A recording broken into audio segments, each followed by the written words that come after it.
Ang mabuting balita ng Panginoon ayon kay San Mateo. Papuri sa iyo, Panginoon. Noong panahong iyon, umalis si Jesus at sa kanyang paglakad, nakita niya ang isang taong ang pangalay Mateo. Nakaupo ito sa paningilan ng buwis. Sinabi ni Jesus sa kanya, "Sumunod ka sa akin." Tumindig si Mateo at sumunod sa kanya. Nang si Jesus at ang kanyang mga alagad ay nasa bahay ni Mateo, dumating ang maraming publikano at mga makasalanan, at sila'y magkakasalong kumain.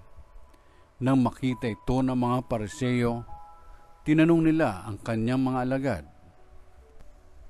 "Bakit sumasalo sa mga publikano at mga makasalanan ang inyong guro?" Narinig ito ni Jesus at siya ang sumagot, "Ang mga may sakit ang nangangailangan ng manggagamot, hindi ang mga walang sakit. Humayo kayo at unawain ninyo ang kahulugan nito. Habag ang ibig ko at hindi hain, sapagkat naparito ako upang tawagin ang mga makasalanan, hindi ang mga banal." Ang mabuting balita ng Panginoon.